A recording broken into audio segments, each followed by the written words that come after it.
ഏറ്റവും കൂടുതൽ വരുന്ന ക്വറീസ് ആണ് എങ്ങനെയാണ് സോഷ്യൽ സയൻസ് പഠിക്കേണ്ടത്. കാരണം ഒരുപാട് പഠിക്കാനുണ്ട്. ടെക്സ്റ്റ് ബുക്ക് റീഡ് ചെയ്താൽ എന്താണ് ഒരറ്റം ഇല്ലാണ്ട് പഠിക്കാനുണ്ട്. അപ്പൊ എങ്ങനെയാ ഇതിന് നോട്ട്സ് പ്രിപ്പയർ ചെയ്യുക, ഇത് എങ്ങനെയാ പഠിച്ചതെല്ലാം എക്സാമിന് വരുന്ന സമയമാകുമ്പോഴേക്ക് ഓർമ്മയിൽ ഉണ്ടാവുക. ഇങ്ങനെയുള്ള ഒരുപാട് കൺസേൺസ് കുട്ടികളുടെ അടുത്ത് നിന്നും പാരൻസിന്റെ അടുത്ത് നിന്നും ഒരുപോലെ വരാറുണ്ട്. അപ്പോൾ ഇന്ന് നമ്മൾ നോക്കുന്നത് അല്ലെങ്കിൽ ഇന്ന് നമ്മൾ പരിചയപ്പെടുന്നത് 5 step formulas to master any social science chapter എന്നുള്ളതാണ്. അതായത് ഒരു 5 സ്റ്റെപ്സ് അല്ലെങ്കിൽ ഒരു 5 ഫോർമുലാസ് വെച്ച് 5 മെത്തേഡ്സ് യൂസ് ചെയ്തിട്ട് നമുക്ക് സോഷ്യൽ സയൻസിലെ ഏതൊരു ചാപ്റ്ററും സയൻസും മാത്സും പോലെ തന്നെ ടാക്കിൾ ചെയ്യാം എന്നുള്ളതാണ് ഇന്ന് പരിചയപ്പെടുത്താൻ പോകുന്നത്. ആൻഡ് ദ ഫസ്റ്റ് പോയിന്റ് എന്ന് പറയുന്നത് എന്താണ്, അല്ലെങ്കിൽ ഫസ്റ്റ് മെത്തേഡ് എന്ന് പറയുന്നത് എന്താണ്, നോ ദ സ്റ്റോറി എന്നുള്ളതാണ്. ഇത് മെയിനായിട്ട് നമുക്ക് ഹിസ്റ്ററിയിലും പൊളിറ്റിക്കൽ സയൻസിലും ഒക്കെയാണ് അപ്ലൈ ചെയ്യാൻ പറ്റുക. പക്ഷെ എല്ലാ ചാപ്റ്ററിലും അല്ലെങ്കിൽ എല്ലാ സബ്ജക്റ്റിലും സോഷ്യൽ സയൻസിലെ ഏത് ഡിവിഷൻ എടുത്ത് നോക്കിയാലും നമുക്കിത് യൂസ് ചെയ്യാൻ പറ്റും. അപ്പൊ എന്താണ്, നമ്മൾ നമ്മുടെ ചാപ്റ്റർ ഒരു സ്റ്റോറി പോലെ റീഡ് ചെയ്യുക. എന്നിട്ട് ഒരു സ്റ്റോറി നമ്മൾ കേൾക്കുന്ന സമയത്ത് നമുക്ക് ഒരുപാട് ക്വസ്റ്റ്യൻസ് വരില്ലേ, എന്തുകൊണ്ടാണ് അത് അങ്ങനെ ഉണ്ടായത്, അല്ലെങ്കിൽ എന്താണ് അത് അങ്ങനെ സംഭവിച്ചത്, അങ്ങനെയുള്ള ഒരുപാട് ക്വസ്റ്റ്യൻസ് നമുക്ക് അറൈസ് ചെയ്യില്ലേ. അതുപോലെ തന്നെയാണ് നമ്മളൊരു ചാപ്റ്റർ ഒരു ടോപ്പിക് പഠിക്കുന്ന സമയത്ത് നമ്മൾ ആ ചാപ്റ്റർ റീഡ് ചെയ്തിട്ട് നമ്മൾ ക്വസ്റ്റ്യൻസ് ചോദിക്കുക. എന്താണ് സംഭവിച്ചത്, വാട്ട് ഹാപ്പൻഡ്, എന്താണ് സംഭവിച്ചത്, വൈ ഡിഡ് ഇറ്റ് ഹാപ്പൻ, എന്തായിരുന്നു അതിന്റെ reason.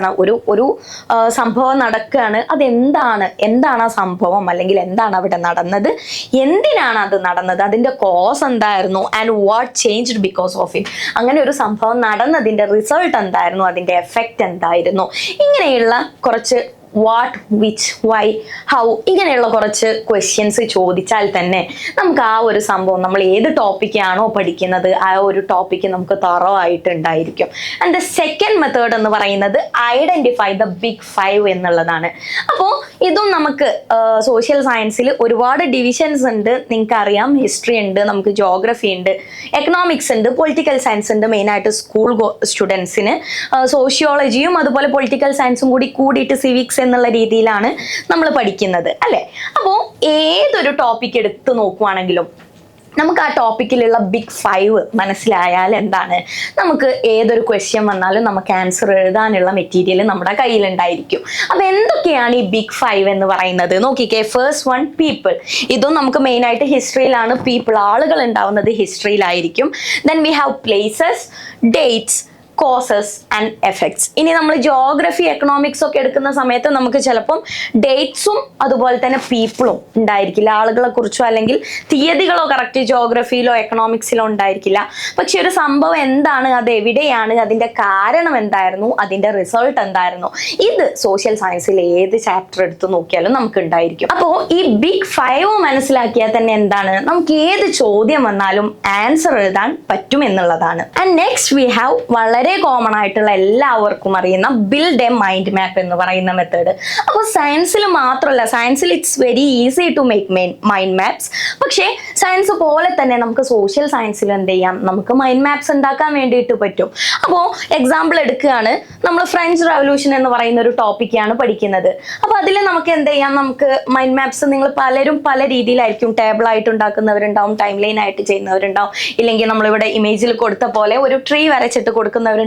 So it's up to you. പക്ഷേ നമ്മൾ മൈൻഡ് മാപ്പ് ഫ്രഞ്ച് റവല്യൂഷൻ പഠിക്കുന്ന സമയത്ത് എങ്ങനെയായിരിക്കും നമ്മൾ മൈൻഡ് മാപ്പ് പ്രിപ്പയർ ചെയ്യുന്നത്, എന്തായിരുന്നു അതിന്റെ കോസസ്, എന്തായിരുന്നു അതിന്റെ കാരണം, ഫ്രഞ്ച് റവല്യൂഷന്റെ കോസസ് എന്തായിരുന്നു, അതിൽ നടന്നിട്ടുള്ള ഇമ്പോർട്ടൻറ്റ് ഇവന്റ്സ് എന്താണ്, ഫ്രഞ്ച് റവല്യൂഷനിൽ ഉണ്ടായിട്ടുള്ള ഇമ്പോർട്ടൻറ്റ് ഇവന്റ്സ് എന്താണ്, അതുപോലെ തന്നെ ഫ്രഞ്ച് റവല്യൂഷന്റെ ലീഡേഴ്സ് ആരൊക്കെയായിരുന്നു, ഫ്രഞ്ച് റവല്യൂഷൻ നടന്നിട്ട് അതിന്റെ റിസൾട്ട് എന്തായിരുന്നു, അതുപോലെ തന്നെ ഫ്രഞ്ച് റവല്യൂഷന്റെ ഇമ്പാക്റ്റ് എന്താണ്.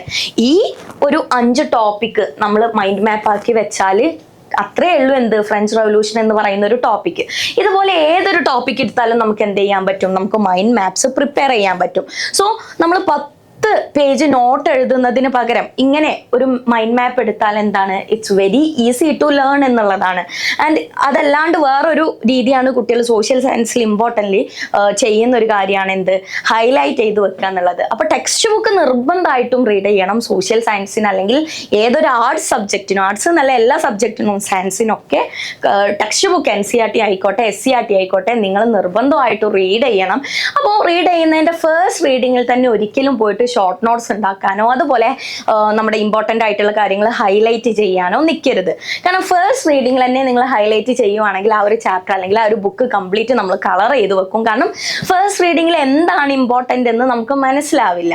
ഒരു സെക്കൻഡ് റീഡിംഗ് ഒക്കെ ആകുമ്പോഴായിരിക്കണം നിങ്ങൾ ഷോർട്ട് നോട്ട്സ് പ്രിപ്പയർ ചെയ്യുന്നതായാലും ഇനി ഹൈലൈറ്റ് ചെയ്യുന്നതായാലും ചെയ്യേണ്ടത്. അപ്പോൾ അത് കഴിഞ്ഞ് നിങ്ങളുടെ സെക്കൻഡ് റീഡിങ് കഴിയുന്നതോടുകൂടി നമുക്ക് ഈസി ആയിട്ട് മൈൻഡ് മാപ്സും പ്രിപ്പയർ ചെയ്യാൻ വേണ്ടി പറ്റും. ഇനി അടുത്ത ഒരു വേ ആണ് ആസ്ക് ക്വസ്റ്റ്യൻസ് എന്ന് പറയുന്നത്. അപ്പോൾ നമ്മുടെ ടെക്സ്റ്റ് ബുക്കിൽ ഓരോരോ ഹെഡിങ്സ് ആയിട്ടായിരിക്കും ഓരോ ടോപ്പിക്ക് തന്നിട്ടുള്ളത്. ഇപ്പോൾ ഫ്രഞ്ച് റവല്യൂഷൻ എന്നുള്ളൊരു മെയിൻ ഹെഡിങ്ങിന്റെ താഴെ ആയിരിക്കും reign of terror, tennis court oath, ഇങ്ങനെയുള്ള ഒരുപാട് സബ് ടോപ്പിക്സ് തന്നിട്ടുണ്ടായിരിക്കുക.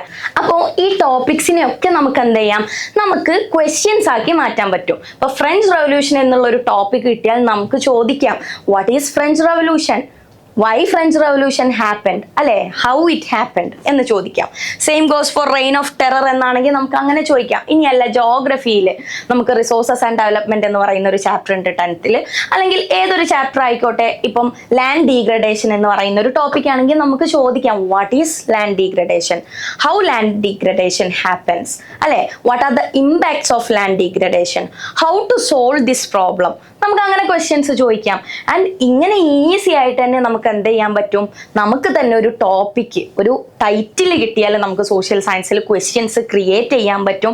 അങ്ങനെ ക്രിയേറ്റ് ചെയ്യുന്ന ക്വസ്റ്റ്യൻസിന്റെ ആൻസർ നമ്മൾ ബുക്ക് നോക്കാതെ തന്നെ നമുക്ക് പഠിക്കാൻ പറ്റുന്നുണ്ട്, അല്ലെങ്കിൽ നമുക്ക് ആൻസർ ചെയ്യാൻ പറ്റുന്നുണ്ട് എങ്കിൽ ആ ഒരു ചാപ്റ്റർ അല്ലെങ്കിൽ ആ ഒരു ടോപ്പിക് എന്താണ്, നിങ്ങളുടെ മൈൻഡിൽ ക്ലിയർ ആണ് എന്നാണ് അർത്ഥം. And the last method is എല്ലാവർക്കും കോമൺ ആയിട്ട് അറിയുന്ന റിവൈസ് സ്മാർട്ട് എന്ന് പറയുന്നത്, നമ്മുടെ ആക്റ്റീവ് റീകോൾ എന്ന് പറയുന്ന മെത്തേഡ്.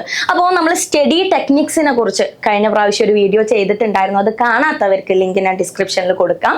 അപ്പോൾ എന്താണ് ഈ റിവൈസ് സ്മാർട്ട് എന്ന് പറയുന്നത്? നമ്മൾ ഫസ്റ്റ് ഡേ അല്ലെങ്കിൽ നമ്മൾ ഒരു ദിവസം എന്ത് ചെയ്യാണ്, നമ്മളൊരു ടോപ്പിക്ക് പഠിക്കുകയാണ്. നമ്മൾ ഫസ്റ്റ് ഡേ ആ ടോപ്പിക്ക് വൃത്തിക്ക് വായിച്ചു, നമ്മൾ പഠിച്ചു. ആൻഡ് സെക്കൻഡ് ഡേ നമ്മൾ എന്ത് ചെയ്യും, നമ്മൾ പുസ്തകം എടുക്കാതെ, നമ്മൾ ബുക്ക് എടുക്കാണ്ട് എന്ത് ചെയ്യും, നമ്മൾ കാര്യങ്ങൾ റിവൈസ് ചെയ്യാൻ തുടങ്ങും. അപ്പം ഇപ്പം നമ്മൾ ഫസ്റ്റ് ഫ്രഞ്ച് റവല്യൂഷനെ കുറിച്ചാണ് പഠിക്കുന്നത് എങ്കിൽ നമ്മൾ എന്ത് ചെയ്യും, സെക്കൻഡ് ഡേ നമ്മൾ മനസ്സിൽ വെറുതെ ചിന്തിച്ചു നോക്കുക, എന്തായിരുന്നു ഫ്രഞ്ച് റവല്യൂഷൻ, അതിലെ ലീഡേഴ്സ് ആരൊക്കെയായിരുന്നു, ഇങ്ങനെയുള്ള കാര്യങ്ങൾ നമ്മൾ എന്ത് ചെയ്യുക, നമ്മൾ പുസ്തകം എടുക്കാതെ തന്നെ നമ്മൾ തിങ്ക് ചെയ്ത് നോക്കുക. ആൻഡ് ഒരു 7th ഡേ ഒക്കെ ആകുമ്പോൾ നമ്മൾ എന്ത് ചെയ്യും, നമ്മുടെ നോട്ട്സോ അല്ലെങ്കിൽ മൈൻഡ് മാപ്സ് ഒക്കെ പ്രിപ്പയർ ചെയ്ത് വെച്ചിട്ടുണ്ടെങ്കിൽ 7th ഡേ ആകുമ്പോൾ നമ്മൾ വീണ്ടും എടുത്ത് റിവൈസ് ചെയ്യുക. ഇതിങ്ങനെ ഒരു പീരിയോഡിക്കലായിട്ട് ഗ്യാപ്പ് ഇട്ട് ഒരു ഗ്യാപ്പ് എന്ത് ചെയ്യുക, എക്സ്റ്റെൻഡ് ചെയ്ത് കൊണ്ടുവരണം. അതായത് ഇപ്പോൾ 7th ഡേ നമ്മൾ റിവൈസ് ചെയ്താൽ പിന്നെ ഒരു 30th ഡേന് അല്ലെങ്കിൽ ഒരു 2 weeks കഴിഞ്ഞിട്ട് റിവൈസ് ചെയ്താൽ മതി. പിന്നെ ഒരു 1 month കഴിഞ്ഞിട്ട്, പിന്നെ 2 months കഴിഞ്ഞിട്ട് റിവൈസ് ചെയ്താൽ മതി. പിന്നെ എക്സാമിന്റെ സമയമാകുമ്പോഴേക്ക് ചെയ്താൽ മതി. അപ്പോൾ ഈ ഒരു പ്രോസസ്സ് എന്താന്ന് വെച്ചാൽ ഇതൊരു കണ്ടിന്യൂസ് ആയിട്ടുള്ള പ്രോസസ്സാണ്. ഒരു 2 റിവിഷൻ കഴിഞ്ഞിട്ട് അവിടെ സ്റ്റോപ്പ് ചെയ്ത് വെക്കരുത്. എക്സാം ആവുവോളം ഇതെന്ത് ചെയ്തുകൊണ്ടിരിക്കണം, ഇതിങ്ങനെ ചെയ്തുകൊണ്ടിരിക്കണം. പക്ഷെ ആ ഒരു റിവൈസ് ചെയ്യുന്ന ഗ്യാപ്പ് എന്ത് ചെയ്യാം, നമുക്ക് നീട്ടി കൊണ്ടുവരാം എന്നുള്ളതാണ്. അപ്പോൾ ഇങ്ങനെ ചെയ്യുന്നതോടുകൂടി പിന്നെ എക്സാമിന് മുമ്പായിട്ട് നമ്മൾ നമ്മുടെ പ്രീവിയസ് ഇയർ ക്വസ്റ്റ്യൻസ് സോൾവ് ചെയ്യുക കൂടെ ചെയ്യുകയാണെങ്കിൽ എന്താണ്, നമുക്ക് ആ ഒരു ചാപ്റ്ററിൽ ഒരു ഡൗട്ടും ഉണ്ടാവില്ല, അല്ലെങ്കിൽ ആ ഒരു ചാപ്റ്ററിൽ ആൻസർ ചെയ്യാൻ പറ്റാത്ത ബുദ്ധിമുട്ടുകളോ അല്ലെങ്കിൽ മനസ്സിലാവാത്ത പ്രശ്നമോ ഒന്നും ഉണ്ടാവില്ല. അപ്പോൾ ഏതൊരു സബ്ജക്റ്റും പോലെ ഈസി ആയിട്ട് പഠിക്കാനുള്ളതേ ഉള്ളൂ സോഷ്യൽ സയൻസും. ആൻഡ് ഈ മെത്തേഡ്സ് യൂസ് ചെയ്യുകയാണെന്നുണ്ടെങ്കിൽ നിങ്ങൾക്ക് ഈസി ആയിട്ട് സോഷ്യൽ സയൻസിൽ സ്കോർ ചെയ്യാനും പറ്റും, അതുപോലെ തന്നെ സോഷ്യൽ സയൻസ് പഠിക്കാനും പറ്റും. അപ്പോൾ ഈ വീഡിയോ ഇൻഫോർമേറ്റീവ് ആണ് എന്നുണ്ടെങ്കിൽ ഫോളോ എക്സാം വൈ ലേണിംഗ്.